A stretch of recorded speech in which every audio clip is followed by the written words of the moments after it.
Buongiorno and welcome to Koi Fish Johnny. Just before I start my video, I'd just like to say, have you ever known a World Cup be less about football in your entire life?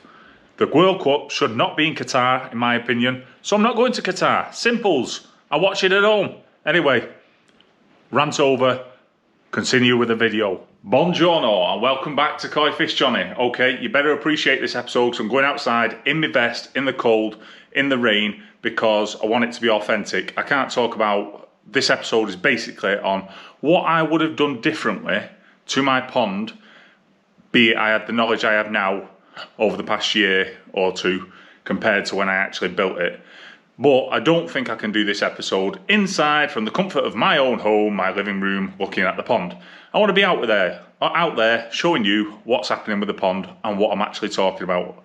So I'm going out in the freezing bloody cold for the sake of you guys. And so onwards and outwards we go into the garden with the rain, the wind, and whatever else is happening on this glorious mid to late November now, winter. The pond is looking as it's looking, and that's what we're going to be talking about today. The koi pond, my koi pond, what I would do differently. Okay, so before I start, the first thing I'm going to talk about, because I'm going to blast through this because it's raining, is the positioning of my pond. So I'm going to get myself right in this corner, okay, to try and explain what I'm talking about here. Right, the position in my pond is to the left. It's sort of in the middle of the garden, but to the left. The sun comes up over there and sets over there, okay? So, meaning that my old pond, in fact I'm going to have to move out the corner, my old pond, which used to be here, the sunken Japanese style, was in the sun all day, okay? So if I walk over here to where the pond was actually just here, in this particular section. The sun would rise, and in the morning it would have the sun. It'd have the sun as it continued, and it'd have the sun setting down there. So pretty much the Japanese pond, the sunken pond, had the sun on it all day long. Hence why I wanted to, in my early research, I wanted to put the pond over here, which I've done. But it does bring in with it a few things that maybe I could have got a little bit better. Like, the one thing that I wanted was a view from the living room, my seat where I sit at the back there, watching TV, but I like to watch the fish and read. Positioning, I think I've got it nailed on, because it allows me to go, I've been umming and ahhing about this and I really can't, I'm pretty sure, I'm 90% sure that I got the positioning of my pond perfect. The only thing is, I would have liked a longer view, and to get a longer view the pond would either have to be further back or a massive big hindrance here. So the positioning of the pond isn't actually something I'd change. But on the same subject as the positioning of the pond is the size of the pond, which there is a lot I would change. A lot I would change in regard to the size of the pond.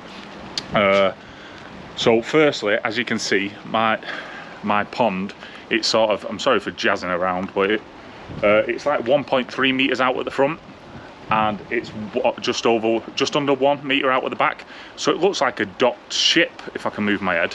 It sort of looks like it's docked in there. I quite like the way it looks, but the reason why I've got the pond raised out of the garden is for the sake of the kids.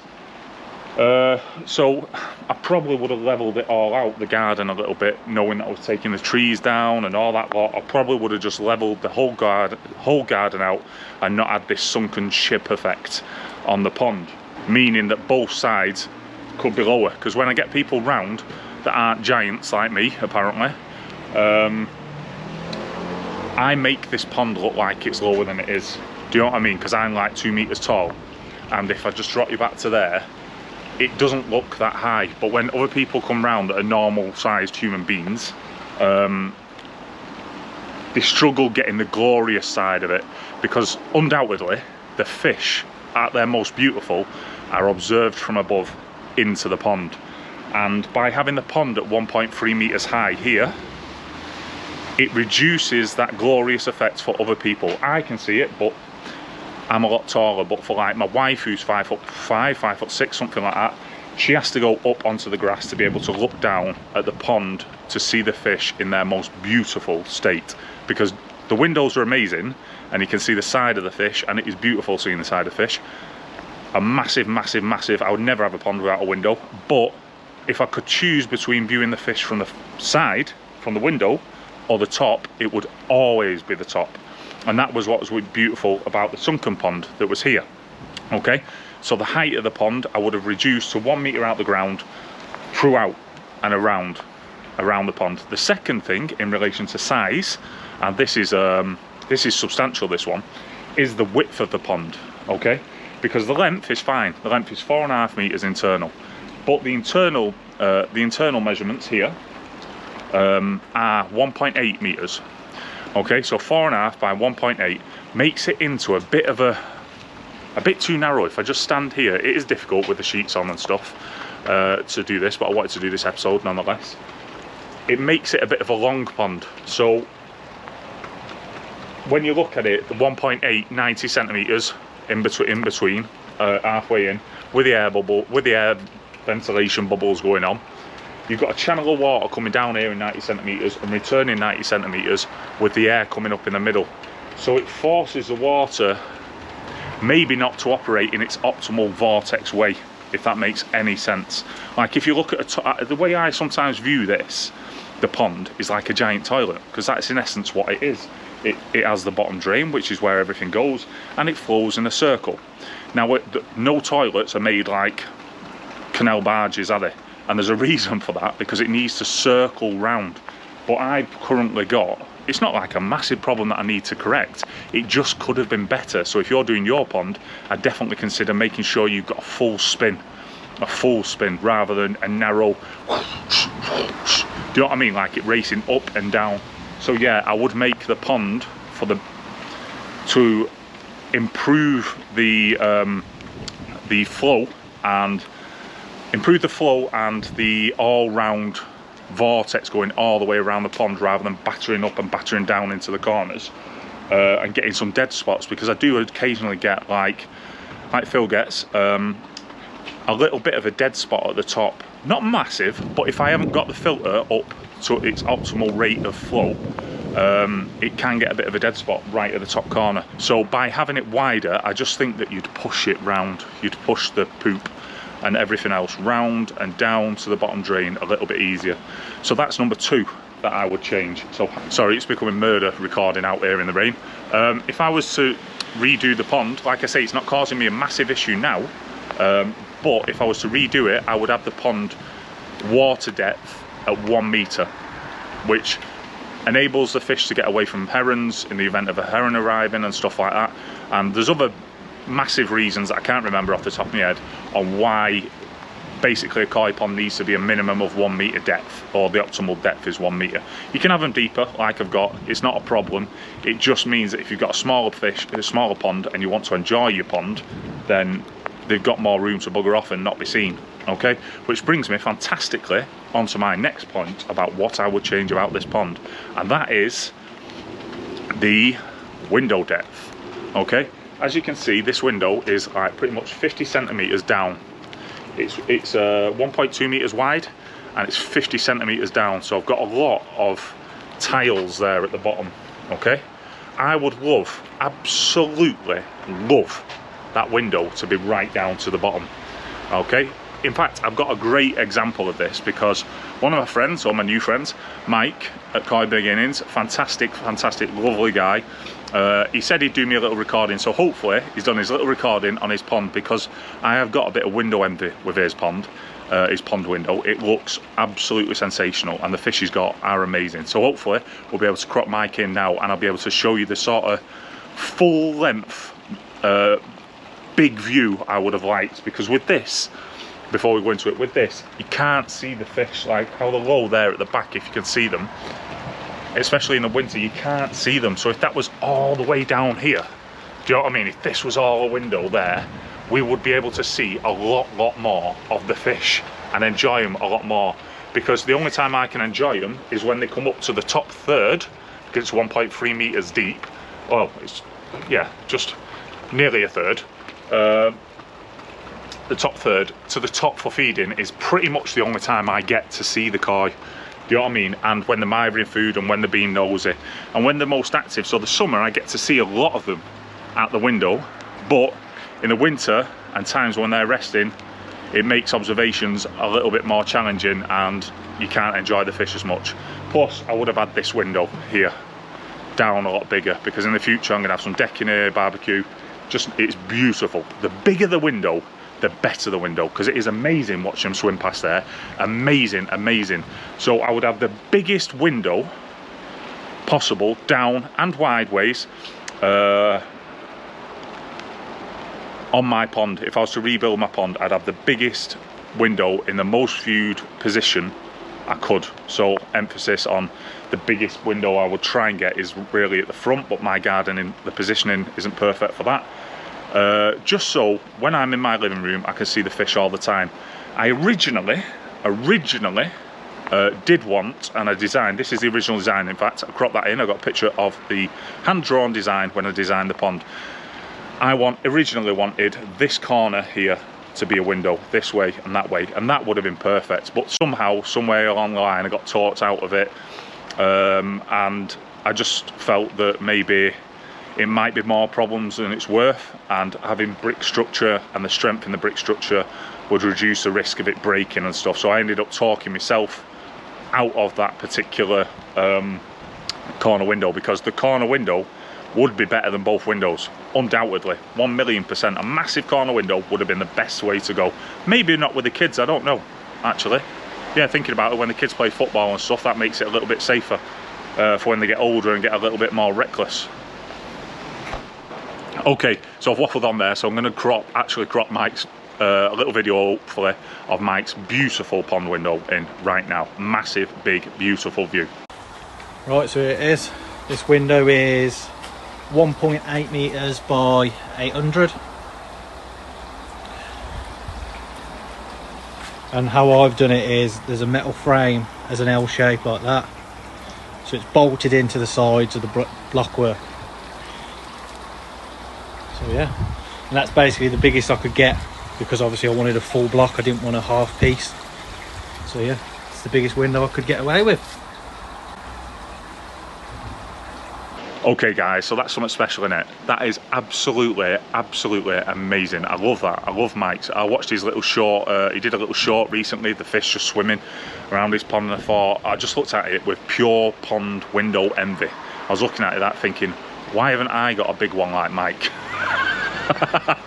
Okay, but on a serious note, I would like that size of window. So especially if the pond was a little bit wider, like I said before, the 1.2 meter, the 1.8 meters, I probably would have stretched to 2.4, so bringing the pond out to about here maybe, and that would have enabled a massive window, probably the same size as Mike's there. I'm not exactly sure. Hopefully he's talked about the dimensions, but I would have something extremely similar to Mike, with a larger front portion of the pond and more depth in the window. And the last thing I'd like to say about the design on the outside is the cladding. I would keep the cladding the same. I love the cladding. It's self-maintaining really. I think I could jet wash it or something, but I do like the cladding, so I wouldn't change that. And the final thing to talk about is the pipework and the filtration. The pipework, I probably, knowing that I was going to move everything out, if I could see into the future, knowing I was going to move everything out and create a home office there, I would have took the pipework out from the bottom drain, out to the side, to reduce the length that the waste has got to go through to get to the filtration. So I would have took it from the centre out to the side to that corner, which is going to become my filter house, which is going to be another video, because I've had quite a few amazing comments on what I can do with my office, and I'm going to get back to that in the near future, the ideas, because there's been a lot of ideas change. But back to the filtration and pipe work, with the home office going there, it's all had to move over there, which has created a bit of a problem. In fact, let's wander around so you can see what I'm talking about when I'm talking about this. If we just pop around here, so you can see there, in the perfect world, I would not have this here. I'm going to probably have to move these variable flow control units. That sounds very posh. around the back, around to the side, so I can get into it or incorporate this into my office. I'm unsure on what to do, and I obviously will need my main man Johnny B to get himself around here and advise me on how to do that. But that's for next year. But we're talking about what I'd change. So the pond would come from the bottom drain out to where the Nexus is now, which will get a little filter house around it at some point. In relation to the filters, I might have had a bigger UV light because I struggled with that last year, but on the packet it says it's capable of it. A lot of people don't struggle with it, but I struggled, as you know, with green water, so I might have had a bigger UV. In relation to the Nexus, I love the Nexus. It's a great bit of kit. The mechanical is good. When it comes in, it takes a lot of the waste out. Little fines do slip through, but that's why I've got the Tempest on the back. The biological filtration on it is really good. I am torn. I do think if I had the money, I would have gone for a drum, but a drum is like £3 grand. The Nexus at the time was like £1,000. It does a great job. My water quality, as you know guys, is really, really good. I don't have a problem with it, but if I was to choose, say if I was given the option priceless, I would go for the drum with a inbuilt sort of biological filter chamber, or a separate chamber like James has got. James the Koi Fish Whisperer, he has got beyond great setup at his place.